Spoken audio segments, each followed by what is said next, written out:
Rubiales' story, which is all over, certainly on the back page of the Eye, there's a picture of him.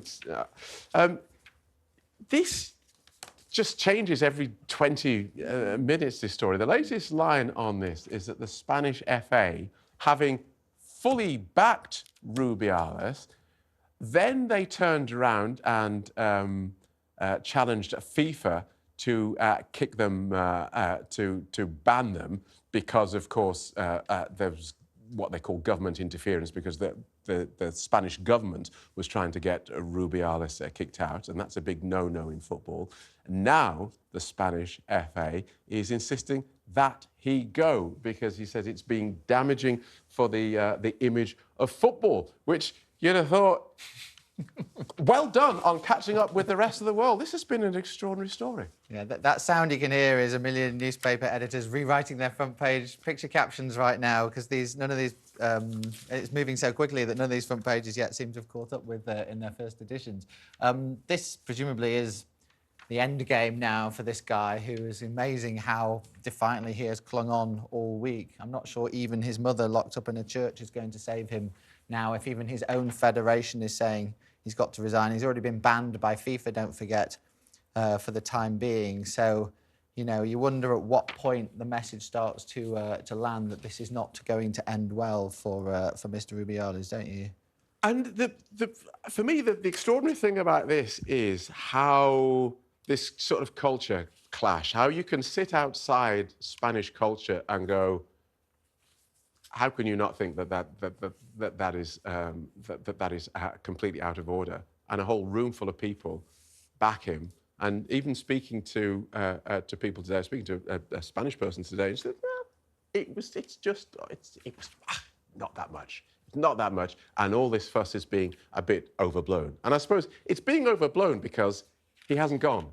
Instead of just saying, yeah, I got this one wrong, he sort of dug his heels in, and the story has gained its own momentum. But for it to be at the centre of a sexual assault, you know, that's what they're saying it is. I'm not minimising how anything looks or whatever, but I'm thinking, what is all the fuss about, really? I mean, this was something done, it wasn't premeditated. He didn't think there, oh, I'm going to pack one right in her lips after they win, if they win. I don't really think that's what the game was. I don't think that's what the plan was. I think he was just completely and utterly blown away. I think he was exceptionally happy, as was the footballer who he kissed. And I don't think she's made any... Has she? Yes, she has said that it was completely without her consent. Yeah. Oh, for goodness. It's all this... It was... No, wait a minute. That's what she said. Yeah, I know, so but what I mean, do you think that you have which bit of that do you have a problem with? Just what... Why all the furore about it? I don't get it. Well, let me put a suggestion to you. Had that happened in the heat of the moment, it did happen in the heat of the moment. Then there's a backlash from people saying that's unacceptable. Had he gone, oh, do you know what? It was in the heat of the moment. I did overstep the boundaries. Yeah, I get it. He obviously doesn't think he has. Maybe there wouldn't have been such a big deal made of it. But he didn't, and he dug his heels in, and they went after her. So you still don't see a problem there. It was a kiss. It was. I mean, it wasn't. He put his hand the way that you would. You can't do that to people if they don't want you to. You're not allowed to. What was he supposed to say? What he should have said was. Can I kiss you? He should have. Yes, actually, yes. No, she wouldn't have, I'm sure she wouldn't have minded if he'd kissed her on the cheek. Except she did mind, and he didn't kiss her on the cheek. She's totally allowed not to mind. And had he come, if she'd have come out and complained, and the next day he'd said, "I'm so sorry. It was the heat of the moment. I don't know what I was thinking. It was completely inappropriate. I will take some time. I will think about this. I apologise to the player. I got this completely wrong." Then maybe people would have said, "Okay, everyone makes mistakes. It was, you know, I don't know, maybe." But it was nothing like that. He went after her, as Phil says. They tried to blame her. And did you see the press conference that he gave? The stuff that he was saying about it? The guy, talk about doubling down. He's like double. Fake feminists. He talked about he's been. Is he not allowed a view? Look, of course he is. He's allowed a view, and he's allowed to be fired. Oh, Jack. He is. Come on, where's your compassion, man? I mean, even if it Sorry, was a sorry. mistake. We should. The compassion should be for him, not for her.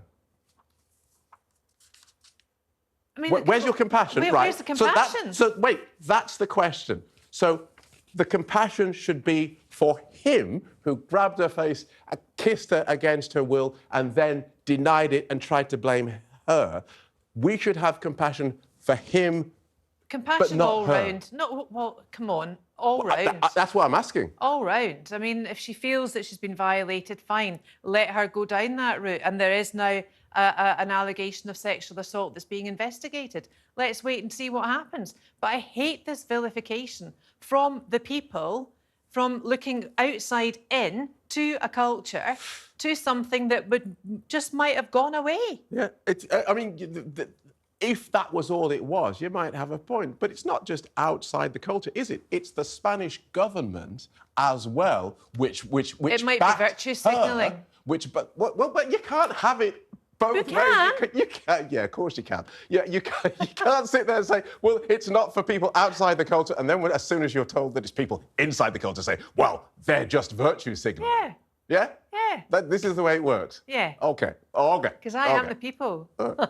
Fine. Let's move on, since